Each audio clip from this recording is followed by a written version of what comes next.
In my last video, I looked at the SNP's Sordid School Sex Survey, but there's lots of other aspects of this survey as well. The other aspects, we could say, the SNP's Soul-Searching Snooping Survey. I'm going to have a look at those questions in this video.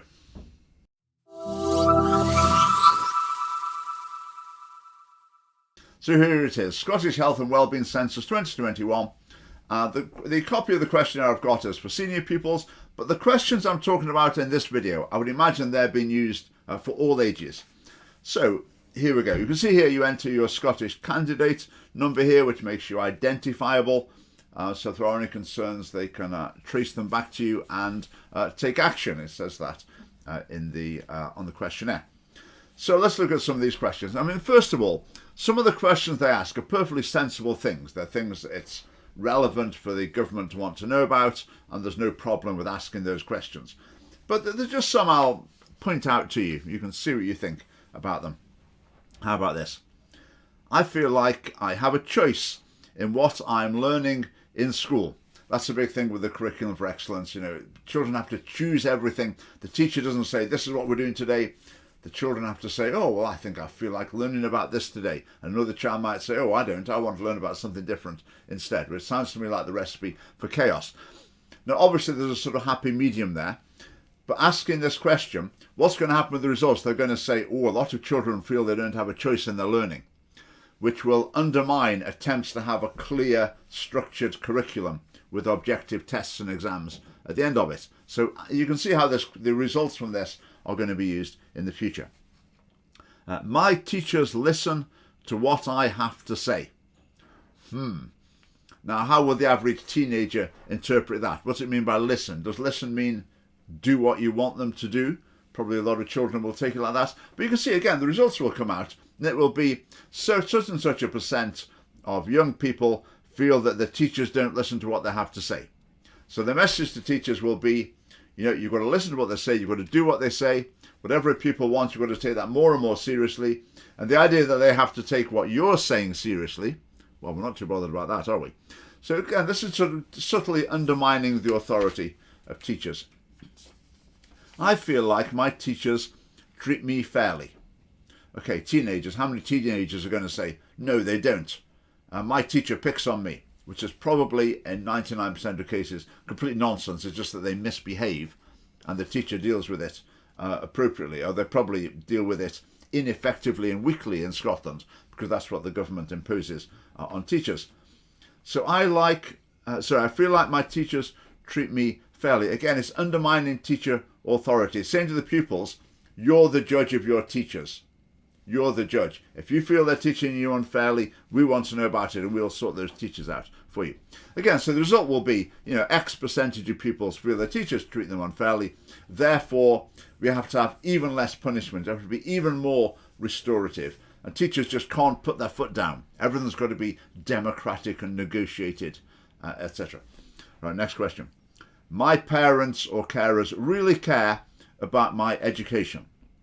Number one problem with that question, it's saying, pupils, judge your parents.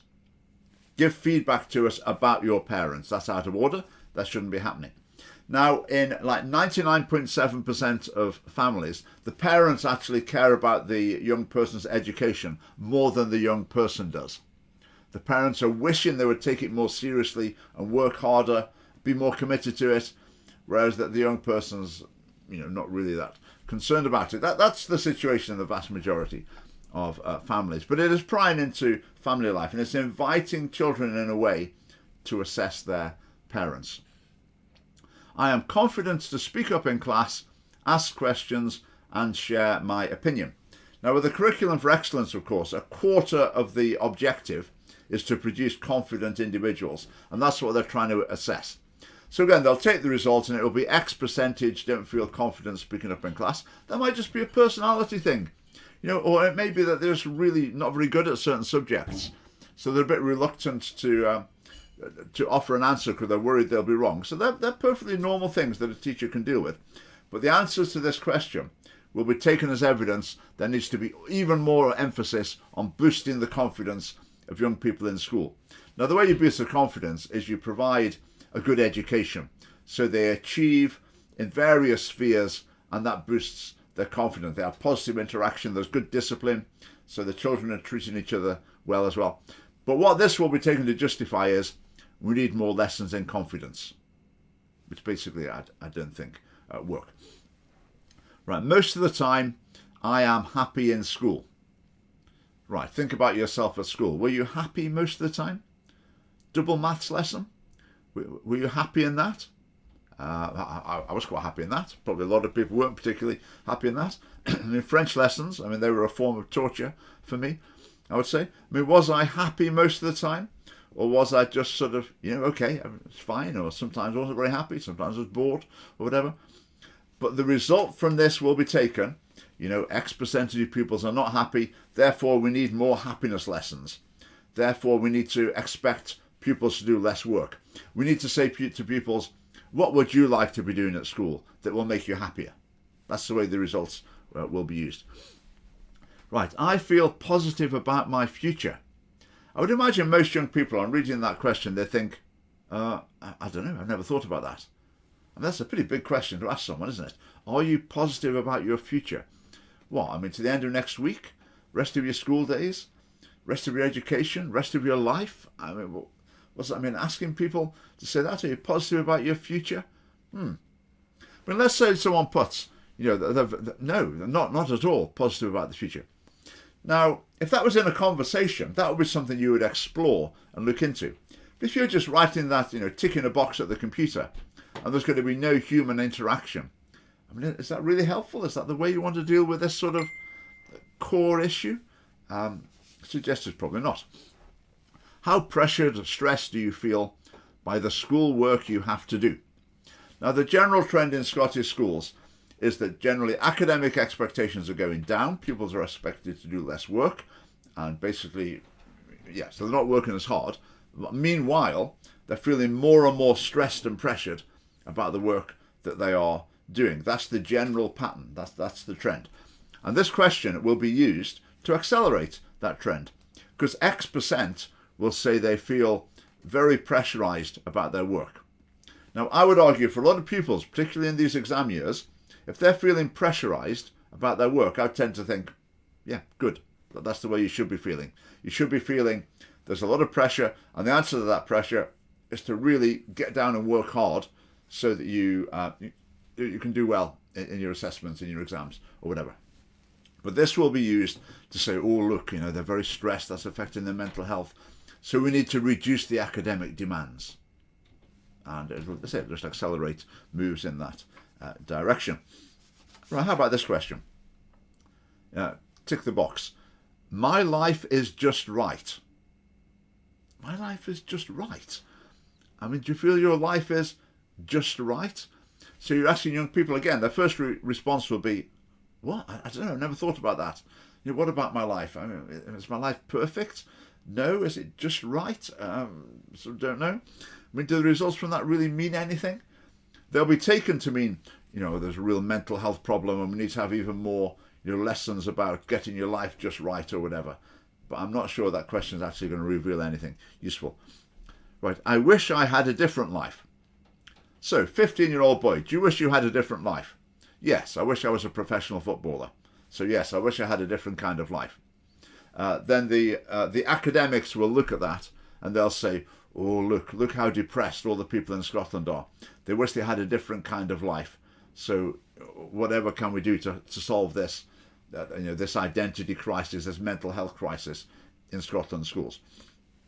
I have what I want in life. Do you have what you want in life? Yeah, probably. If you ask the young people at school, do you have what you want in life? I mean, how many of them are going to think, no, because I haven't got a Ferrari, because I haven't got a supermodel girlfriend or whatever. But again, the results will be taken of, how dissatisfied young people are these days. It's a crisis. What can we do about it? Right, what's next? Statements about your feelings and thoughts, right? I've been feeling optimistic about the future. Pretty vague. I've been feeling relaxed. Right, I would say as a teacher, I often felt that my classes were much too relaxed. I'd be the one trying to instill a bit of stress and pressure into them, like the exam's 3 months away and you don't know anything, you've got to do more work. and they'd be, oh, don't worry about it, it's going to be fine. So a bit too relaxed. But anyway, I've been feeling relaxed. And the result is going to be taken to indicate a problem among Scotland's young people. I've been feeling interested in other people. I've had energy to spare. I've been dealing with problems well. I've been thinking clearly. I mean, pupils' self-assessment on those things, I'm not sure it's particularly valuable. You can see what they're trying to do there. They're trying to do a sort of mental health self-diagnosis on the young people in Scottish schools. I've been feeling good about myself. I've been feeling close to other people. I've been feeling confident. So remember, confidence is one of the 4 things for the Curriculum for Excellence. I've been able to make up my own mind about things. I've been feeling loved. In other words, those parents, for example, have they been loving you properly? Okay, you let us know. If you're not feeling loved, then obviously your parents are not doing their job properly. I've been interested in new things. I've been cheerful. Now, with those questions there, okay, I mean, it's a bit surprising they're being asked, isn't it? But this is the direction of Scottish education. It's turning schools into therapy centres. So the idea that there's a body of knowledge to pass on to a new generation, and then you test their ability, their understanding and their recall of that body of knowledge, those techniques, those academic disciplines, that's going into the background. And in the foreground is coming the therapeutic mental health emphasis. That's what education is about. Education is about keeping the pupils happy and buoyant, and maintaining stable psychological well-being among them. And that's been reflected in this. So it's heading towards knowing how a pupil is doing academically, not so important. Exams are going to go out the window within a few years. That's my prediction. They're not interested in that. What they're interested in is the sort of tick box well-being, therapeutic mental health status of pupils. Now, Bruce Scott of the Scottish Family Party, who gave a talk about mental healthism at our conference. I'm sure you'll be watching this video. We can maybe have a chat about this. I'll be fascinated to hear your take on it. Right, next one. Please say how much you agree or disagree with this sentence. I am happy with my body and the way I look. Right, am I happy with my body and the way I look? Well, obviously I'm a sort of handsome, athletic, sporting chap, but I'm a little overweight, so I'm not happy with my body. In some ways, I need to lose a bit of weight, so I'll tick that box. But again, that will be taken by the government as, there's a real issue with body image among young people. We need to have more lessons about body image and maybe gender stereotyping or whatever else. How often do you usually have breakfast at weekends? More than a glass of milk or fruit juice? Right, never, only one of the days, both the days, prefer not to say. I mean, for example, my sons sometimes, there's breakfast there if they want it, but they just say they don't want breakfast. They maybe have something at break time at school. So they might, tick the, don't have breakfast at the weekends, or, there's a question mark during the week as well. But these will be looked at, the results will be looked at, and then that tick in the box for not having breakfast will be used as part of the case for schools need to have more breakfast clubs, for example. Really? Right, how often do you usually eat or drink fruit, vegetables, fruit juice, sweets, cakes, crisp water, soft drinks, energy drinks? Now, okay, that's a sort of, fair enough. They want to know that.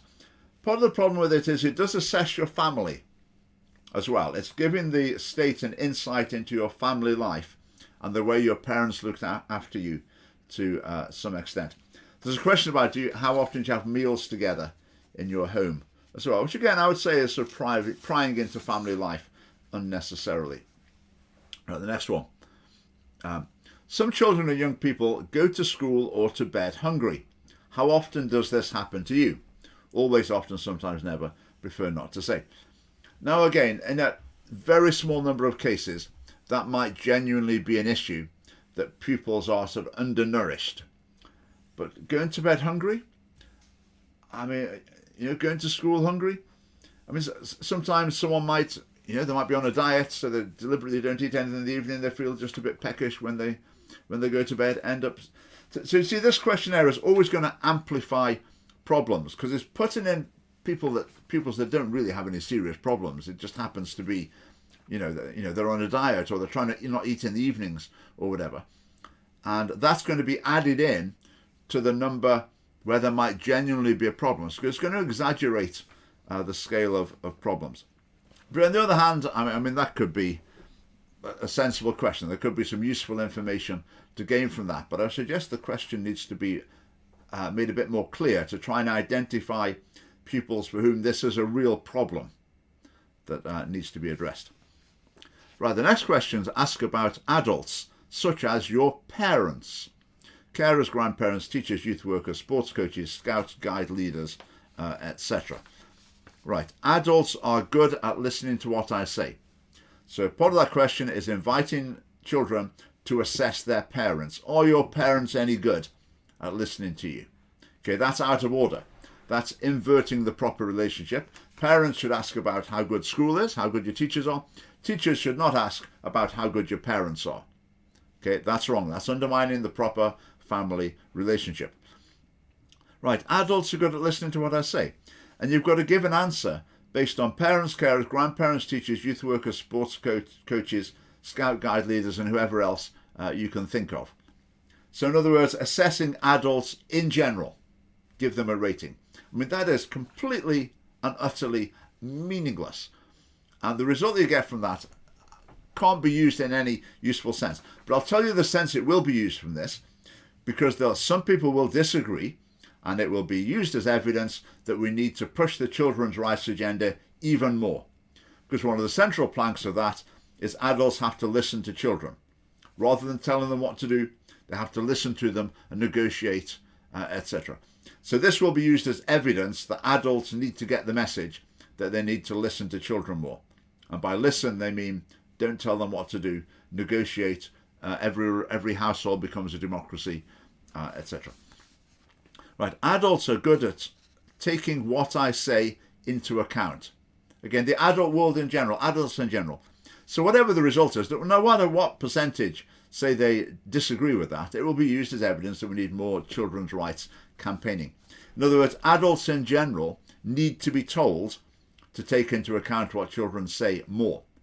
So there's no idea that actually adults might have the right balance. So you've got some parents with, say, a 14-year-old, maybe they're striking the perfect balance between talking about things, negotiating, and on some issues putting their foot down as well, or just saying, this is the way it's going to be, or this is what you need to do, or you need to do this job, etc. But the push has always got to be in the direction that you've got to listen to children more and, implied, tell them what to do less. Next ones. I try to be nice to other people. I care about their feelings. I mean, I thought it was a pretty well-known fact in psychology. If you ask people to assess themselves, they always overrate themselves grossly. So how meaningful these questions are, I don't really know. I get a lot of headaches, stomach aches, or sickness. I usually share with others, food, games, pens. Okay, I get very angry and often lose my temper. I'm usually on my own, generally play alone and keep to myself. Now, some people that's their personality. Some people it might be there's some features about them that means other children are going to find it difficult to play with them or spend time with them. And that's an issue that needs to be dealt with. But asking a question like this, where nothing can be done to help about it. I mean, if a kid takes certainly true, I mean, that contributes nothing to the child. I'm not sure the statistics are any use either. Within a school, a teacher can see that, and they could probably have some more insight into why that's happening, and they can maybe try and help in some way if they think there's a problem. That's education at its best. I mean, having them tick a box in a computer really doesn't achieve anything. I usually do as I'm told. Now, I would imagine the people interpreting this, when they look at that question, they won't think that I usually do as I'm told. They won't think that's the right answer. They might even think if like 100% said I do as I'm told, they might be thinking, oh, we've got a problem here. Looks like children are being bossed around. It sounds a bit authoritarian. We'd like children to be negotiated with. We don't want them being told what to do. So I'm not sure how that would be interpreted. I worry a lot. I'm helpful if someone is hurt, upset, or feeling ill. I'm constantly fidgeting or squirming. Constantly, how useful is that result going to be? So they're going to get the result, 23.6% of children in Scotland say they're constantly fidgeting or squirming. What use is that information? What use is it? I'm not sure it's any use at all. Right, I have one friend or more. Again, that's quite a sensitive thing to ask. So some people might be actually thinking, come to think of it, I haven't got any friends. And that could be quite upsetting. But you're just sitting in front of a computer screen ticking a box. So if this sort of issue is going to come up, that should come up in some sort of conversation, in some sort of relational context. I fight a lot. I can make other people do what I want. Now, I don't know if that's two questions got combined into one by mistake, because why those things go together is a bit unclear. I fight a lot. I can make other people do what I want. Okay, right. I'm often unhappy, downhearted, or tearful. Okay, so you tick the box, but then nothing happens. That's a bit insensitive, really, isn't it, of the school, to give you that questionnaire and then ignore the results. But when I was teaching, we used to do some questionnaires like this when I was a housemaster. And some of it would be, is there anything bothering you at the moment? The boys would write things down. Then if there's something of concern, I'd get them in my study and say, you're a bit worried about this. What's the problem? We'd have a chat about it. See if we can do something about it. So in that context, it's useful. But just to ask someone to tick the box on the computer, to sort of bare their heart and expose their vulnerabilities and concerns, and then just onto the next page, forget about it. I think that's actually positively unhelpful for young people. Other people my age generally like me. Again, a pretty sensitive thing to be asking, just at a computer with no discussion about it, etc. I'm nervous in new situations. I easily lose confidence. Isn't everyone a bit nervous in new situations? I'm kind to younger children. I'm often accused of lying or cheating. But what a strange question. What about you often lie and cheat? Isn't that the more important question? But so the implication is you're accused of it. Okay, we obviously realise you don't really do it. But do those nasty teachers accuse you of it? It's a very strange question. Other children or young people pick on me or bully me. Okay, fair enough. That's a reasonable thing to monitor. I think before I do things. What a vague, subjective, virtually unanswerable question. Do you think before you do things? Well, of course you do. What does it mean? It's just useless, isn't it? I take things that are not mine from home, school, in other words, or elsewhere. In other words, I am a thief. But the wording of the question gives more the impression that, hey, this is just a personality trait, that you take things that are not yours. So I'm not sure there's a sort of implicit message there. It's very helpful. I have many fears. I am easily scared. Do you have many fears? I've got lots of fears. Am I easily scared? I don't know. I don't know what the scale is. So are the answers to that question really any use at all? Not sure they are.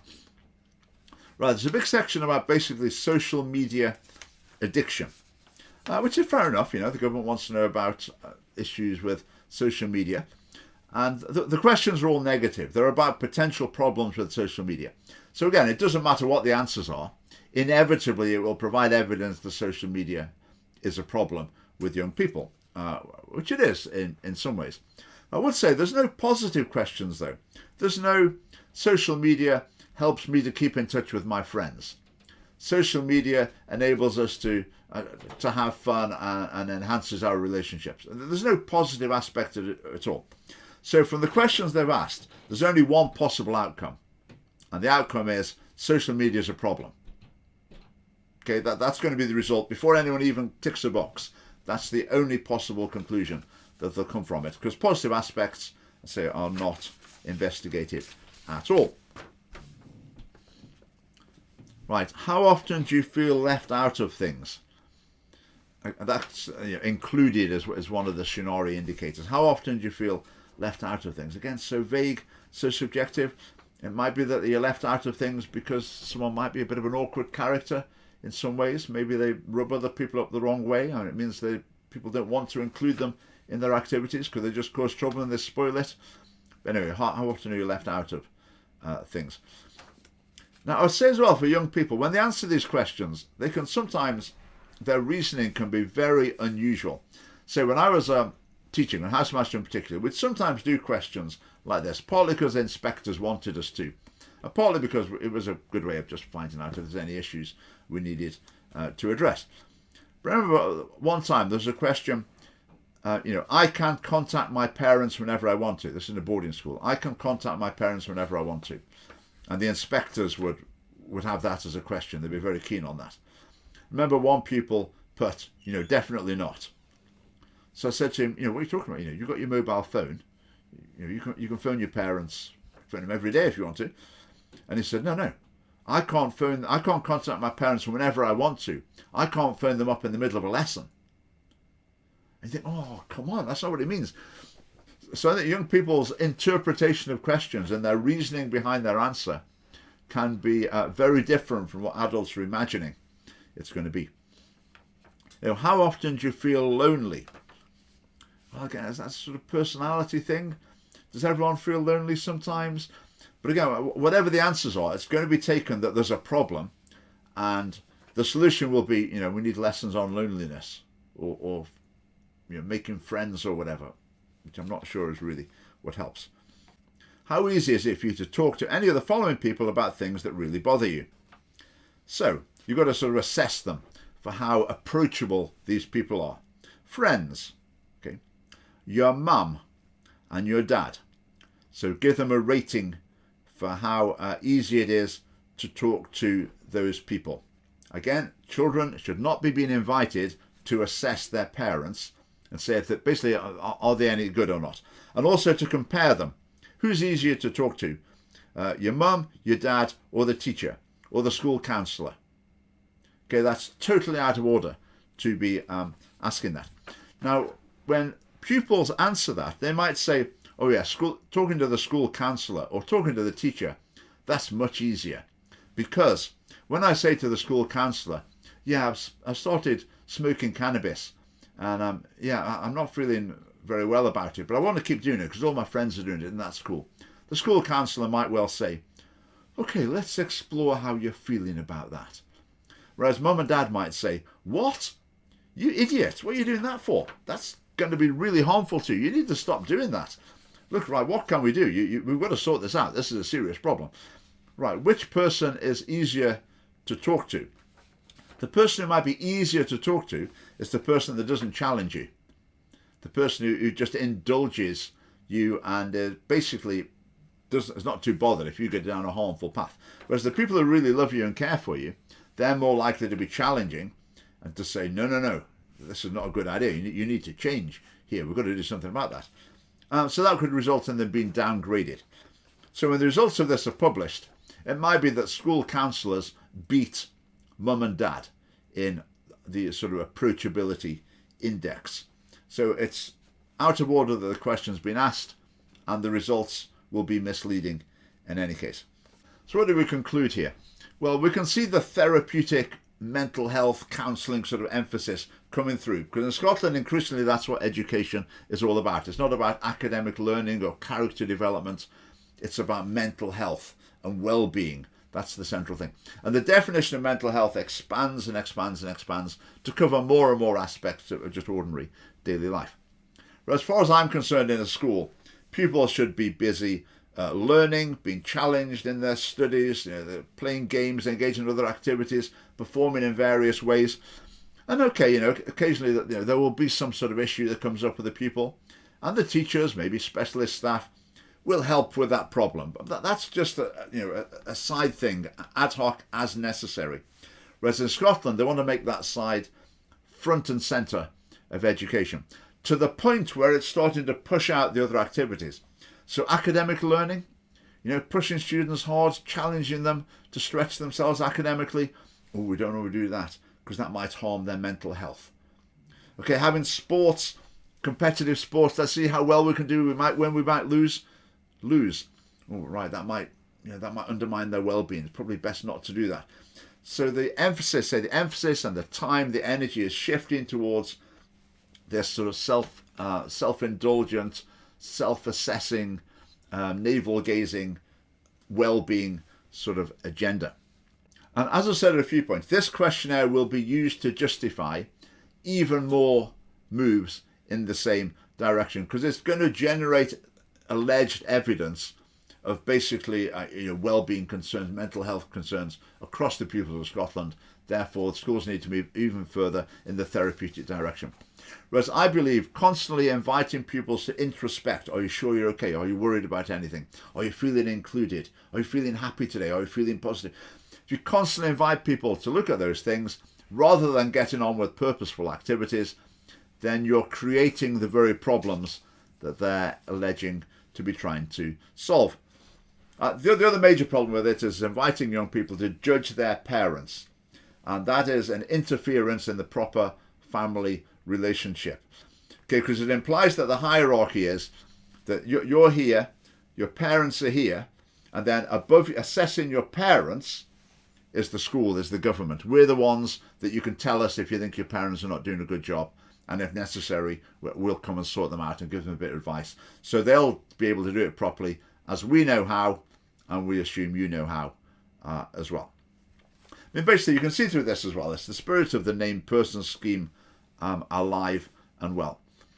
Now, if you want to see a better balance returning to Scottish education in this area, you need to join the Scottish Family Party to support us, because nobody else is talking about this issue at all in Scotland in the political arena. Okay, thanks for watching. Goodbye.